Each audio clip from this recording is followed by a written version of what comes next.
ಮೀಸಲಾತಿ ವರದಿ ಕೊನೆಗೂ ಕೂಡ ರಾಜ್ಯ ಸರ್ಕಾರಕ್ಕೆ ಸಲ್ಲಿಕೆಯಾಗಿರುವಂತದ್ದು ವಿಧಾನಸೌಧದಲ್ಲಿ ಸಿಎಂ ಸಿದ್ದರಾಮಯ್ಯಗೆ ವರದಿಯನ್ನ ಸಲ್ಲಿಕೆ ಮಾಡಲಾಗಿದೆ। ಒಳ ಮೀಸಲಾತಿ ವರದಿ ಕೊನೆಗೂ ಕೂಡ ರಾಜ್ಯ ಸರ್ಕಾರದ ಕೈ ಸೇರಿದೆ। ಸಲ್ಲಿಕೆಯನ್ನ ಮಾಡಲಾಗಿದೆ ವರದಿಯನ್ನ ವಿಧಾನಸೌಧದಲ್ಲಿ ಸಿಎಂ ಸಿದ್ದರಾಮಯ್ಯಗೆ ವರದಿಯನ್ನ ಸಲ್ಲಿಸಿದ್ದಾರೆ ದಾಸ್। ಸಿದ್ದರಾಮಯ್ಯ ಕೈ ಸೇರಿದೆ 1766 ಪುಟ 6 ಶಿಫಾರಸುಗಳ ವರದಿ। 1766 ಪುಟಗಳ ವರದಿಯನ್ನ ಸಲ್ಲಿಸಲಾಗಿದೆ। ಎಚ್ಎನ್ ನಾಗಮೋಹನ್ ದಾಸ್ ವರದಿಯನ್ನ ಸಲ್ಲಿಕೆ ಮಾಡಿರುವಂತದ್ದು। ಒಳ ಮೀಸಲಾತಿ ವರದಿ ಕೊನೆಗೂ ಕೂಡ ಇದೀಗ ರಾಜ್ಯ ಸರ್ಕಾರಕ್ಕೆ ಸಲ್ಲಿಕೆಯನ್ನ ಮಾಡಿರುವಂತದ್ದು। 1766 ಪುಟದ 6 ಶಿಫಾರಸುಗಳ ವರದಿಯನ್ನ ಸಲ್ಲಿಕೆ ಮಾಡಲಾಗಿದೆ। ಸಿದ್ದರಾಮಯ್ಯನವರ ಕೈಗೆ ಸೇರಿದೆ ಇದೀಗ।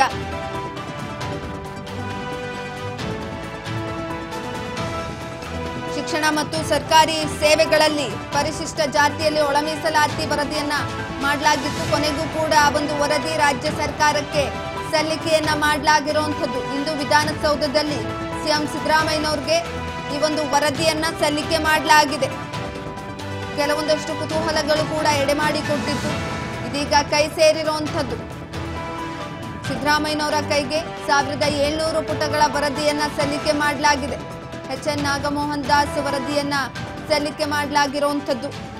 ಶಿಕ್ಷಣ ಮತ್ತು ಸರ್ಕಾರಿ ಸೇವೆಗಳಲ್ಲಿ ಪರಿಶಿಷ್ಟ ಜಾತಿಯಲ್ಲಿ ಒಳ ಮೀಸಲಾತಿಯನ್ನ ಕಲ್ಪಿಸಲು ಉಪಪಂಗಡಗಳ ಅಂಕಿಅಂಶಗಳ ಸಮೀಕ್ಷೆಗಾಗಿ ರಾಜ್ಯ ಸರ್ಕಾರ ರಚಿಸಿದಂತಹ ಹೈಕೋರ್ಟ್ ನಿವೃತ್ತ ನ್ಯಾಯಾಧೀಶ ಮೂರ್ತಿಯಾದ ಎಚ್ಎನ್ ನಾಗಮೋಹನ್ ದಾಸ್ ನೇತೃತ್ವದ ಏಕಸದಸ್ಯ ಆಯೋಗ ಇಂದು ತನ್ನ ವರದಿಯನ್ನ ಸಲ್ಲಿಕೆ ಮಾಡಲಾಗಿದೆ।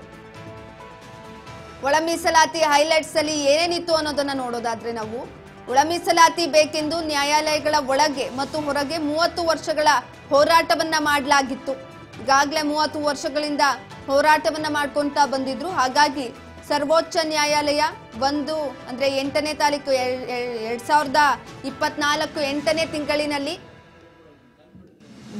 ದವಿಂದರ್ ಸಿಂಗ್ ಪ್ರಕರಣದ ತೀರ್ಪಿನಲ್ಲಿ ಸ್ಪಷ್ಟನೆಯನ್ನ ಕೂಡ ಕೊಟ್ಟಿತ್ತು। ಉಪವರ್ಗೀಕರಣ ಮಾಡೋದಕ್ಕೆ ಸಂವಿಧಾನದ ಅನುಚ್ಛೇದ 14ರಲ್ಲಿ ಅವಕಾಶವಿದೆ।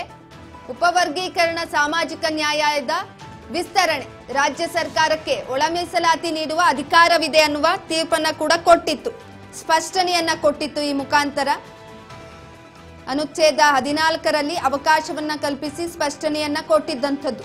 ಇದೀಗ ಉಪವರ್ಗೀಕರಣ ಮಾಡಿದ್ರೆ ಮೀಸಲಾತಿ ಅನುಭವಿಸುತ್ತಿರುವಂತಹ ಯಾರನ್ನೂ ಕೂಡ ಹೊರಗಿಡುವುದಿಲ್ಲ, ಅಗತ್ಯ ದತ್ತಾಂಶವನ್ನ ಸಂಗ್ರಹಿಸಿ ಒಳ ಜಾತಿಗಳ ವರ್ಗೀಕರಣ ಮಾಡಬೇಕು ಅಂತ ಉಲ್ಲೇಖ ಕೂಡ ಮಾಡಲಾಗಿತ್ತು।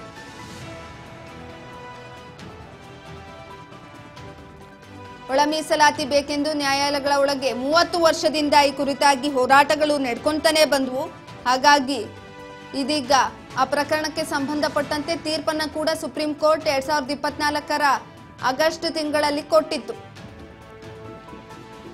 ಇದೀಗ ವರದಿಯನ್ನ ಸಲ್ಲಿಕೆ ಮಾಡಿರುವಂತದ್ದು। ಪರಿಶಿಷ್ಟ ಜಾತಿಯಲ್ಲಿ ಒಳ ಮೀಸಲಾತಿಯನ್ನ ಕಲ್ಪಿಸಲು ಉಪಪಂಗಡಗಳ ಅಂಕಿಅಂಶ ಸಮೀಕ್ಷೆಗಾಗಿ ರಚನೆಯಾಗಿದ್ದಂತಹ ಆಯೋಗ ಇದು।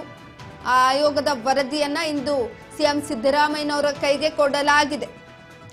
ಒಳಪಂಗಡಗಳ ವಿಸ್ತೃತ ಸಮೀಕ್ಷೆಯನ್ನ ನಡೆಸಿದ್ದಾರೆ ನಾಗಮೋಹನ್ ದಾಸ್ ಆಯೋಗ। ವಿಸ್ತೃತವಾಗಿ ಸಮೀಕ್ಷೆಯನ್ನ ನಡೆಸಿರುವಂತದ್ದು। ಒಳ ಮೀಸಲು ಕಾರಣ ರಾಜ್ಯದಲ್ಲಿ ಸದ್ಯ ಸ್ಥಗಿತ ಆಗಿರುವಂತಹ ಹೊಸ ನೇಮಕಾತಿ ಬಡ್ತಿ ಪ್ರಕ್ರಿಯೆ ಎಲ್ಲವೂ ಕೂಡ ಮತ್ತೆ ಶುರುವಾಗುವ ಲಕ್ಷಣಗಳು ಇರುವಂತದ್ದು। ವರದಿ ಸಲ್ಲಿಕೆಯಾಗಿದೆ ಈಗಾಗಲೇ, ಹಾಗಾಗಿ ಸರ್ಕಾರನೇ ಹೇಳಿತ್ತು 20 ದಿನಗಳಲ್ಲಿ ಒಳ ಮೀಸಲಾತಿ ಜಾರಿಯಾಗುವ ನಿರೀಕ್ಷೆ ಕೂಡ ಇರುವಂತದ್ದು। ಏನೆಲ್ಲ ಅಂಶಗಳಿದ್ವು ಈ ಒಂದು ವರದಿಯಲ್ಲಿ ಅನ್ನೋದನ್ನ ನೋಡೋದಾದ್ರೆ, ಒಂದು ಶೈಕ್ಷಣಿಕ ಹಿಂದುಳಿದ ಇರುವವರು, ಅದೇ ರೀತಿಯಾಗಿ ಸರ್ಕಾರಿ ಉದ್ಯೋಗದಲ್ಲಿ ಅಗತ್ಯ ಪ್ರಾತಿನಿಧ್ಯದ ಕೊರತೆ ಇತ್ತು, ಈ ಎಲ್ಲ ಅಂಶಗಳನ್ನ ಕೂಡ ಇದ್ವು। ಆಯೋಗ ಮಾಡಿ ವರದಿ ಕೇಳಿ, ವರದಿಯನ್ನು ಕೊಡ್ತಾ ಇದ್ದಾರೆ, ಕೊಟ್ಟ ಮೇಲೆ ಅವ್ರನ್ನ ಕೇಳ್ತಾರೆ।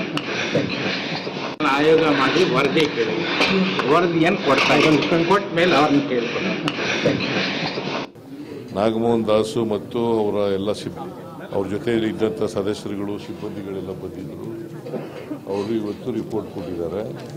ಸೊ ಅದನ್ನು 7ನೇ ತಾರೀಕು ಕ್ಯಾಬಿನೆಟ್ ಮೀಟಿಂಗ್ ಇದೆ, ಅಲ್ಲಿ ಮಂಡಿಸ್ತೀವಿ, ಗೊತ್ತಾಯ್ತಾ? ಸೊ ಅಲ್ಲಿ ಮಂಡಿಸಿ ತೀರ್ಮಾನ ತಗೋತೀವಿ। ಮೀಸಲಾತಿ ರಿಪೋರ್ಟ್ ಅನ್ನ ಕೊಟ್ಟಿದ್ದಾರೆ, ನಾಗಮೋಹನ್ ದಾಸು ಮತ್ತು ಅವರ ಎಲ್ಲ ಅವ್ರ ಜೊತೆಯಲ್ಲಿ ಇದ್ದಂಥ ಸದಸ್ಯರುಗಳು ಸಿಬ್ಬಂದಿಗಳೆಲ್ಲ ಬಂದಿದ್ದರು. ಅವರು ಇವತ್ತು ರಿಪೋರ್ಟ್ ಕೊಟ್ಟಿದ್ದಾರೆ. ಸೊ ಅದನ್ನು 7ನೇ ತಾರೀಕು ಕ್ಯಾಬಿನೆಟ್ ಮೀಟಿಂಗ್ ಇದೆ, ಅಲ್ಲಿ ಮಂಡಿಸ್ತೀವಿ. ಗೊತ್ತಾಯ್ತಾ? ಸೊ ಅಲ್ಲಿ ಮಂಡಿಸಿ ತೀರ್ಮಾನ ತಗೋತೀವಿ. ಮೀಸಲಾತಿ ರಿಪೋರ್ಟ್ ಅನ್ನು ಕೊಟ್ಟಿದ್ದಾರೆ. ನಾಗಮೋಹನ್ ದಾಸು ಮತ್ತು ಅವರ ಎಲ್ಲ ಅವ್ರ ಜೊತೆಯಲ್ಲಿ ಇದ್ದಂಥ